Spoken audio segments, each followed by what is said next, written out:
Hi, it's Mark Gualioni at Columbia Intermediate School. I teach eighth grade technology and STEM, and I'm going to discuss how I plan to differentiate reading instruction for my diverse EL population.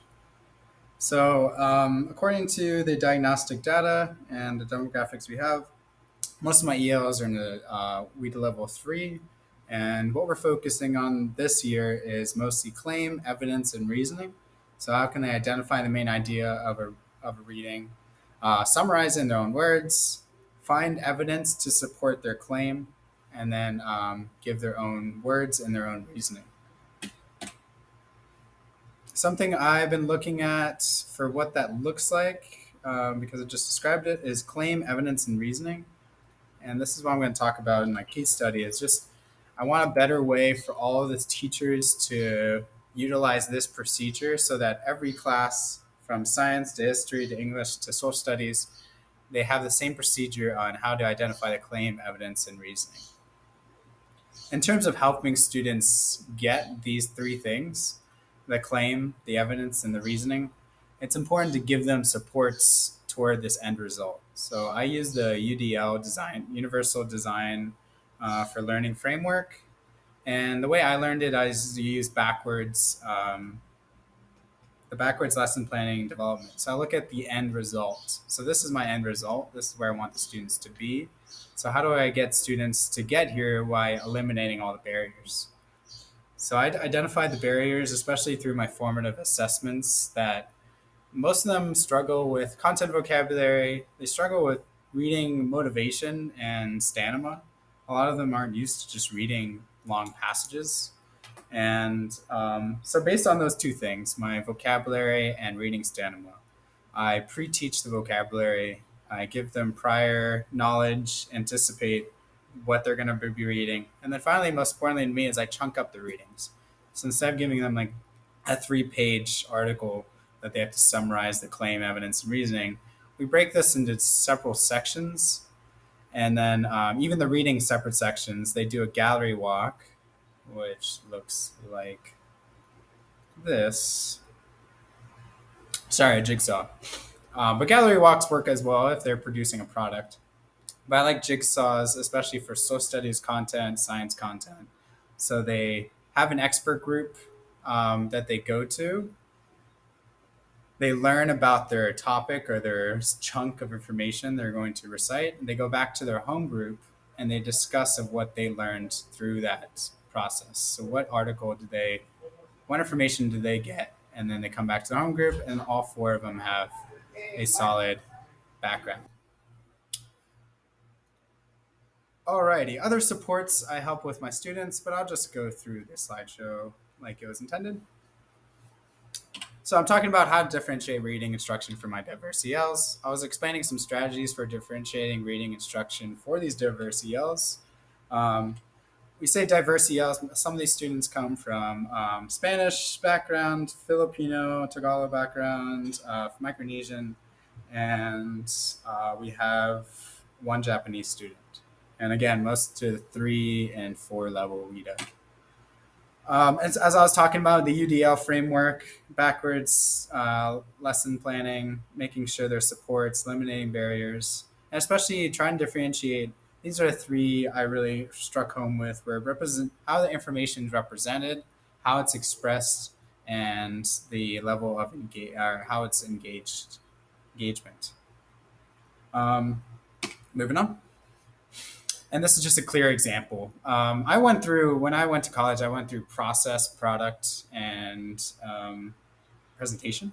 And so basically differentiating the ways students see the information, different ways the students interact and express their information, and engage into the information. So like relevant books, building concepts in their own language. So it's more about more multicultural inclusion of the students into the content. Something I'm really working with this in terms of engagement is this year I had the students embark on this coral restoration project. And so I really try to make it Native Hawaiians doing Native Hawaiian research into these coral reefs and why we need to restore these reefs in a 21st century way using 3D printing, but also why it's important to respect the Aina Um, Moving on, implementation plan, how the strategies go together, how they fit into my class and content. As I mentioned, I've been using the Jigsaw. I use the plan strategy for breaking down and chunking chapters. So I chunk the chapters, have them activate prior knowledge and what that chapter might look like, and then have them add notes to each chapter. And then here I just kind of chose several UDL checkpoints that fit for me. So I have 2.4, promote understanding across languages. Um, Again, pre-teaching vocabulary, linking the difficult words to their native language words. And then I also, of course, use as many online tools as possible: online glossary, speech to text, text to speech, and as many images as I can provide with reviews, with Kahoot, with Canva. I'm using Canva, the web platform, a lot too. And this is an example of what English, Spanish, basic math picture glossary looks like. Once I have a clear group of EL students that I know what culture they come from, I will start printing out these printouts based on the content vocabulary we have, what their language, and then some pictures to express in a different way. As many ways as we can provide opportunities to express information rather than just giving them the text English format. Guide information processing, visualization, same thing. I just making the information easier to process for these diverse EL students.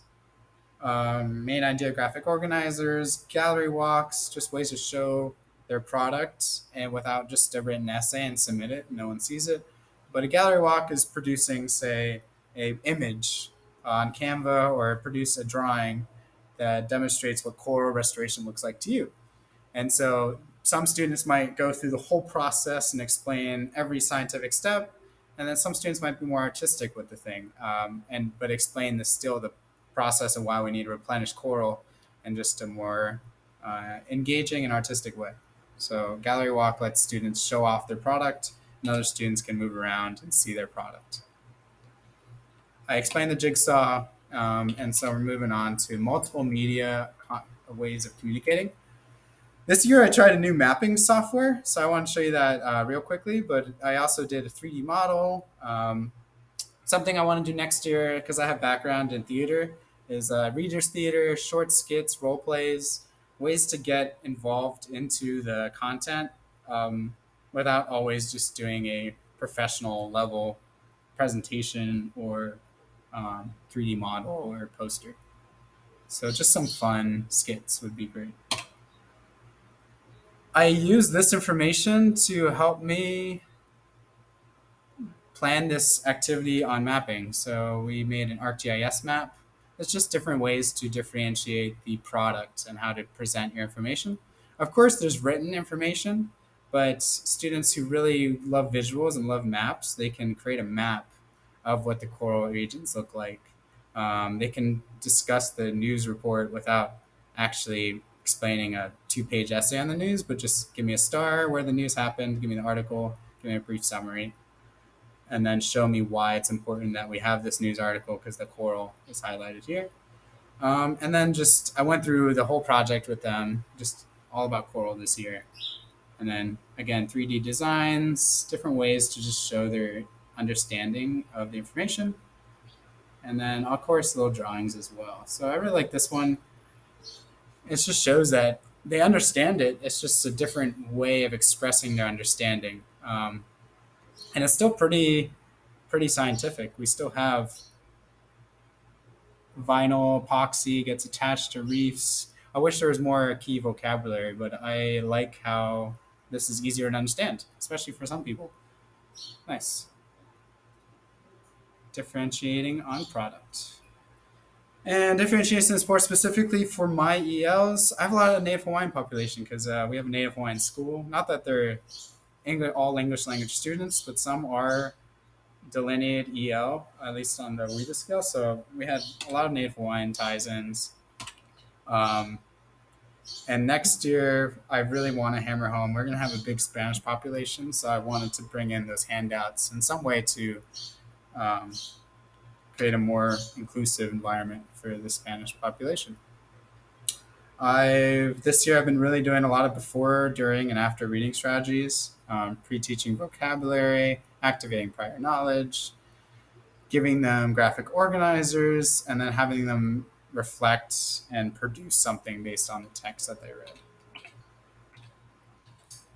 All right. Thank you for listening. I hope that you learned something about how we at Kalama differentiate reading instruction for the DELs in my classroom. Thank you. Have a great day.